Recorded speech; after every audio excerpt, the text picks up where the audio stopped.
Hello, student. Here is the answer of the question that has been asked in practice series. And question is related to research method, that a scientific model of research moves from hypothesis to observation.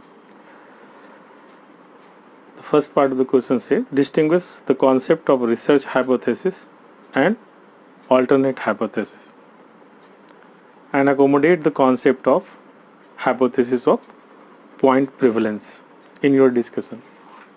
Its marks potential is 7.5 marks. The second part of the question is that observation are evaluated for construct validity, external validity and internal validity.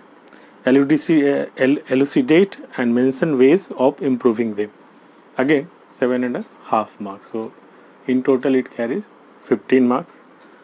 So one by one we will discuss.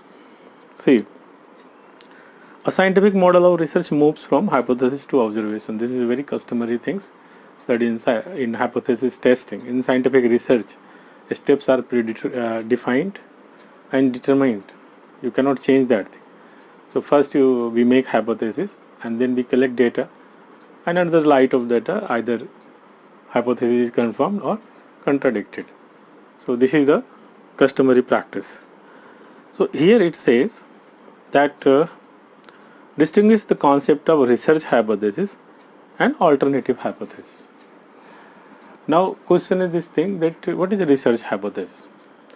Any question that is researchable could be a research hypothesis. You can make a hypothesis of that thing. For example, you may make a descriptive hypothesis that people or students, you can say, in a small group learn better than students in large group as far as classroom is concerned. This hypothesis you can make. It is just to observe the things. You can collect data and you can check the validity of this thing. What causes this thing you are not mentioning. So this is called descriptive hypothesis.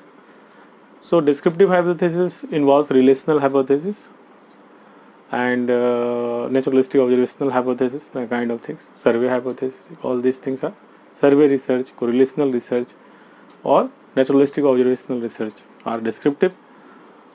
On the other hand, there are explanatory hypothesis also that deals with cause-effect relationship. So you can here you try to explain some phenomena. For example, you can make of several things that in previous class I have given example that if you reinforce a response, this was a hypothesis made by B.F. Skinner, it will be repeated. What is this? This was explanatory hypothesis that was tested under the light of data collected in controlled conditions. So this is very simple thing that research hypothesis could be descriptive, could be explanatory. This is okay.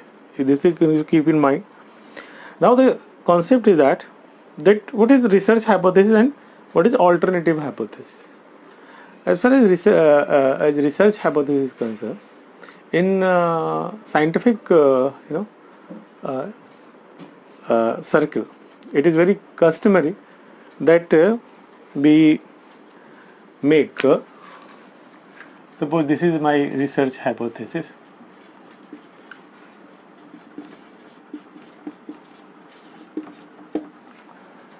That reinforced response is repeated, R3, R.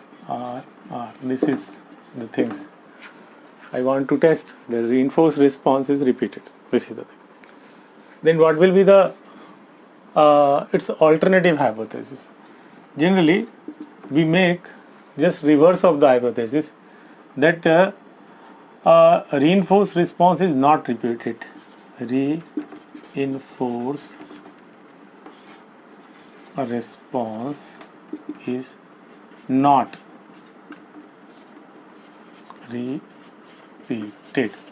Okay, see this thing. A research hypothesis is being expressed in negative form, negated. when you negate a hypothesis, it becomes another hypothesis. This is called alternative hypothesis, or sometimes null hypothesis. So if this is a research hypothesis, then this will be your alternative hypothesis, and here you can say null hypothesis. Null is not just not. Remember the just opposite of reverse hypothesis. Research hypothesis. Reverse of research hypothesis is null hypothesis.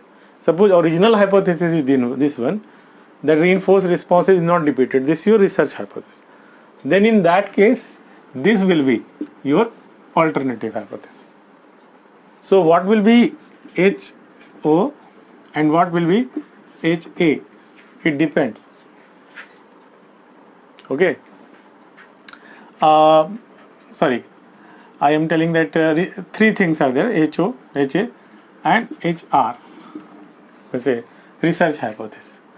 If research hypothesis is this one, when it is expressed in negative form, it becomes this. So you can say that this is alternative. You move up to this level. So research hypothesis is expressed in reverse form. Null hypothesis. So alternative will be this. Okay. So I think you have understood the conceptual structure and why it is called alternative. So it is just customary practice. It is not a fixed kind of things. So once you keep in mind, you have a research hypothesis, you want to test it, and then you don't try to prove it. Try to disprove it. This is a customary practice to control researcher bias.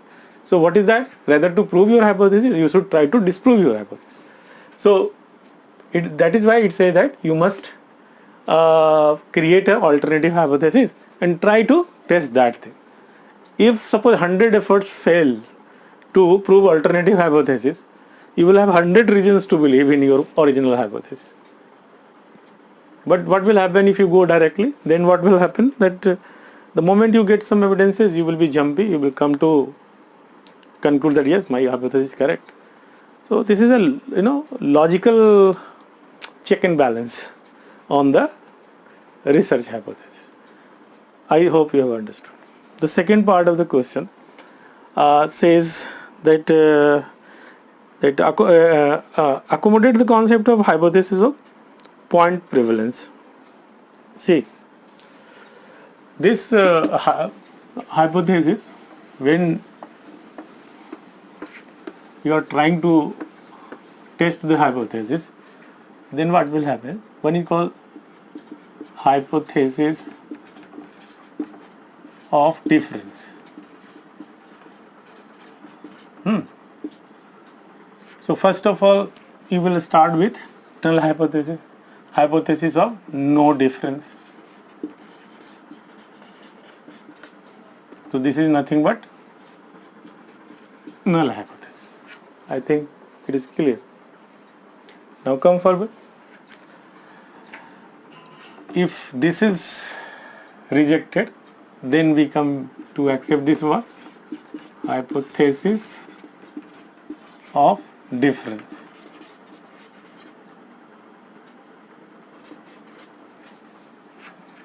This is research hypothesis.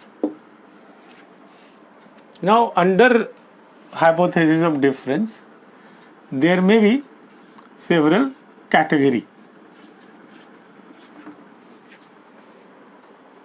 You are getting? And one category is hypothesis of point prevalence. What is hypothesis of point prevalence? आपको पता है कि कितने लोग female कितने population में कितना percent female जो है वो स्मोक करते हैं? Suppose your hypothesis is related to that, then what will happen? If you come to say that in a given population 60% male and 30% female smokes, then when you are expressing your prevalence in the form of percentage, you are quantifying the extent in percentage, then it is called hypothesis of point prevalence. But if you are quantifying the hypothesis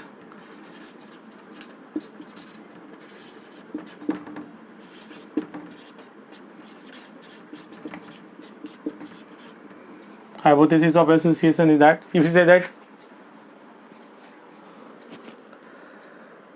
as there are double, no, males are double in number than female as far as smoking is concerned, that the 2 times male than female smoke. So here you are giving the things in terms of ratio. When you are telling this thing, this is called hypothesis of association.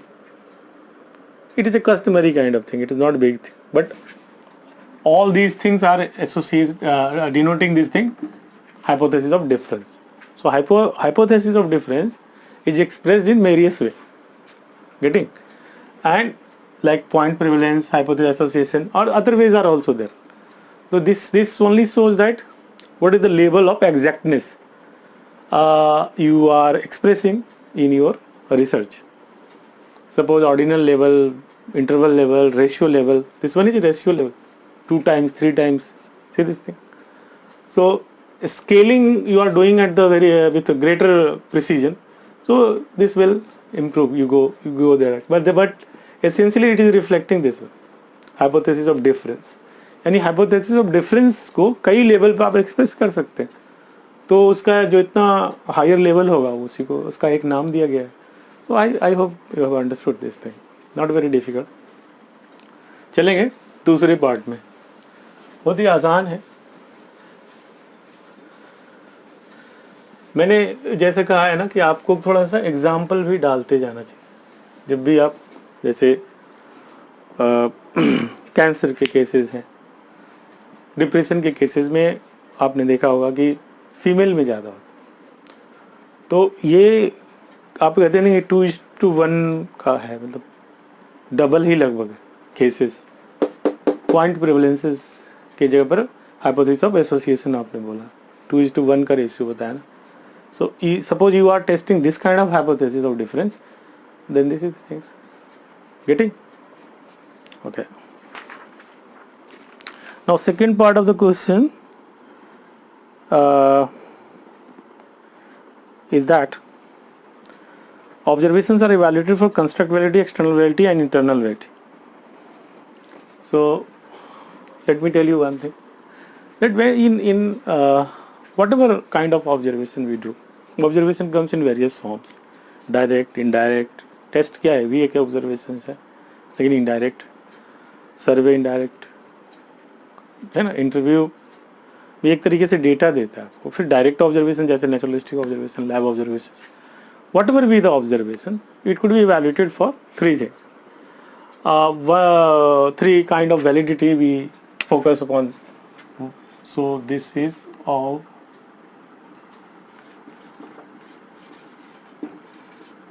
observation, you can say this is construct validity. जिस चीज़ को आप observe कर रहे हैं उसका कुछ concept होगा. जैसे आप क्या इंटेलिजेंस ऑब्जर्व कर रहे हैं मेरे अंदर, teaching capability, teaching skills, this could be, is it a valid concept? Now see that teaching aptitude. So teaching aptitude, is it a valid concept? And if it is valid, then how it is reflected? From my linguistic skills, from the research paper that I have published, or my popularity? What is this? How many people likes, how many students like my lecture? That reflect my teaching quality, teaching. So see this thing, concept. Construct validity is, it refers to the extent to which the construct accurately reflect the attribute being measured. You are getting?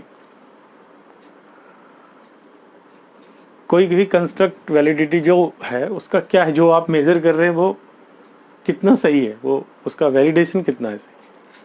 जैसे आपने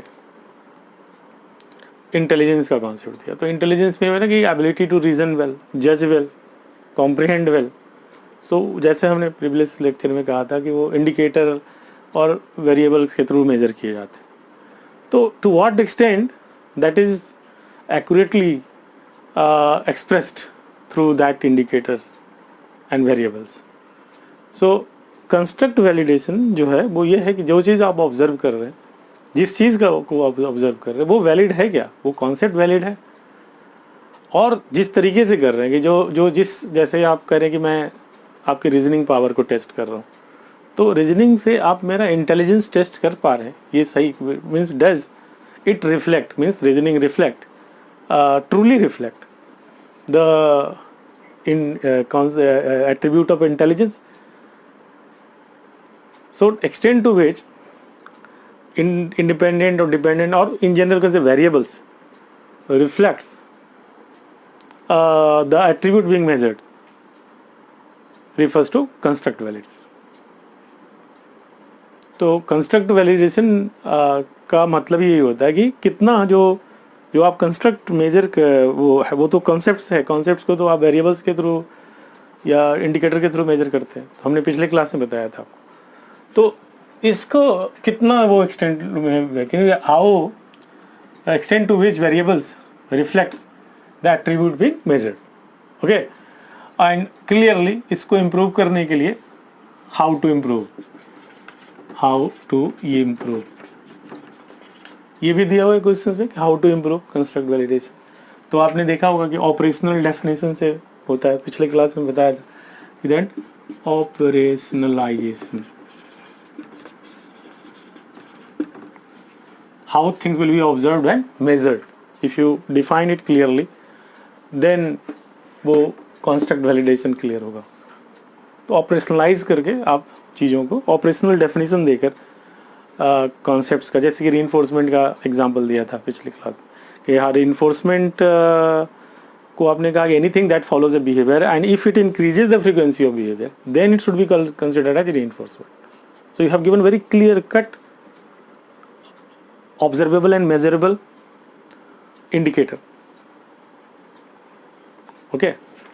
सो operationalisation and second thing is called protocol. Protocol means what? When you measure it, you will be very systematic.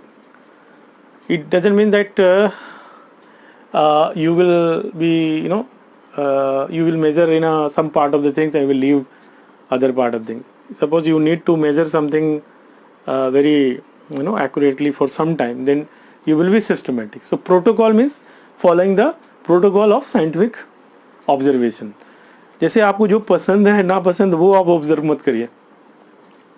Time series जैसे लिया आपने कि that what will come in between this time to this time limit, I will observe everything, तो उसको आप observe करिए। जैसे आप किसी के रीजनिंग पावर को देख रहे हैं, तो रीजनिंग में वो करेक्ट आंसर जो कर रहा है उसको भी ऑब्जर्व करेंगे और जो गलत कर रहा है उसको भी ऑब्जर्व करेंगे। ये नहीं कि केवल करेक्ट वाले को कर लिया आपने। So this is called protocol in measurement, observation and measurement. So दो चीजें हैं जिससे कंस्ट्रक्ट वैलिडेशन कर सकते हैं। स्टैटिस्टिकल पार्ट भी है कंस्ट्रक्ट टेस्ट की। कंस्ट्रक्ट वैलिडेशन में हम स्टैटिस्टिक्स का भी सहारा लेते हैं, कोरिलेशंस का, वो हम बाद में डिस्कस करें। लेकिन डायरेक्टली एक चीज है कि जब हम ऑब्जर्वेशन किसी चीज की भी करें तो आपको मतलब यही होता है कि उस चीज को कितना वो ट्रूली रिफ्लेक्ट कर रहा है।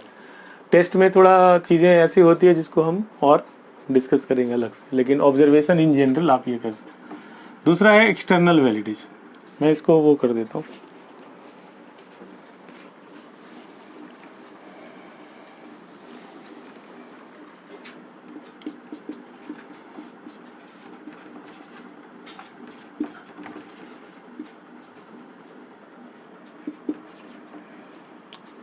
External validation or validation, what is this? Means extent to which the observation can be generalized for other setting or for other subject population. जो आपने किसी, जैसे आपने देखा कि the boys carries books the way that are different from the books carry the way girls carries book, मैंने boys जैसे carry करते हैं यूजुअली बुक और गर्ल्स जैसे कैरी करते हैं, जैसे गर्ल्स ऐसे करते हैं बॉयज साइड में करते हैं ज़्यादातर। तो ये आपने ऑब्जर्व करके लिखा है। क्या वो इंडिया में सही है या दूसरे कल्चर में भी सही है, दूसरे लोगों के लिए, सभी के लिए अप्लाई होता है? It has been observe by researcher that it apply to almost all people belonging to different culture. तो हर एक तरह के कल्चर्स के में बॉयज़ एंड गर्ल्स के बिहेवियर में इसी तरीके देखा जाता है मोरलेस। तो इसका मतलब है कि वो एक्सटर्नली वैलिड है। तो एक्सटर्नल वैलिडेशन जो है ये कहता है कि to what extent observation applies to other settings and other subject domain. जो अदर दूसरे सब्जेक्ट्स, जैसे आज इंडिया में किया, कल मैं अफ्रीका में कर रहा हूँ, तो क्या वहाँ भी लागू होगा? वो अगर होता है तो उसका नहीं है एक्सटर्नल वैलिडिटी। एक्सटर्नल वैलिडिटी का मतलब ही होता है जनरलाइजेबिलिटी।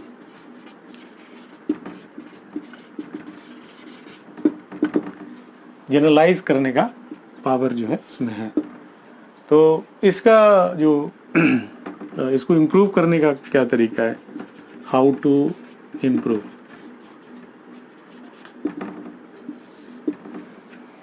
माना जाता है कि जिसको अब कोई चीज़ ऐसा होता है तो उसको आप रेप्लिकेट कर, replication is the critical test of objectivity. तो रेप्लिकेट कर आप इसको इम्प्रूव कर सकते हैं। तो replication,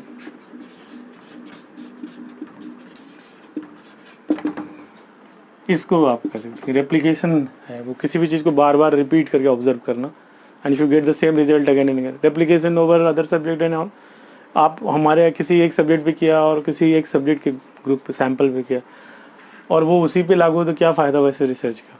so you will replicate over on different subjects in different setting, and if you get the same data then you have reason to believe that is correct replication. So external validity, generalizability, and finally internal validity.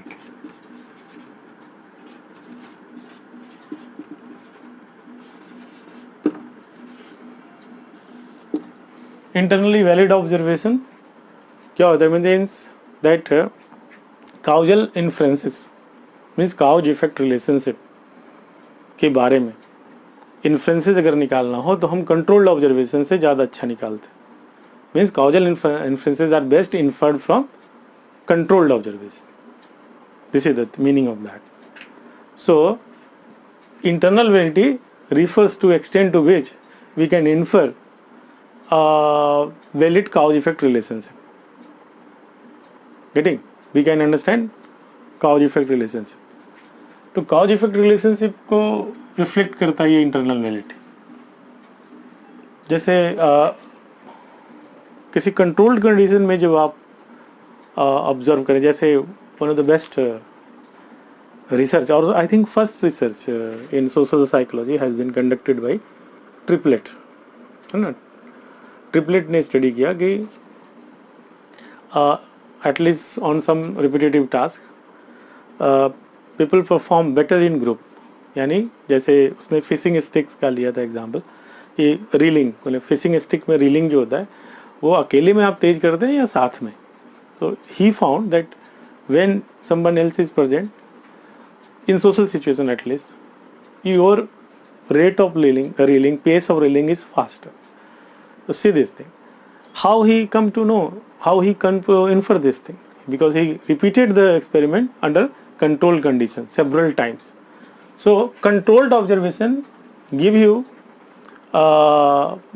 opportunity to infer valid inferences, make valid inferences about cause effect relationship. तो वो cause effect relation you can infer from this thing. And how to improve internally valid observation?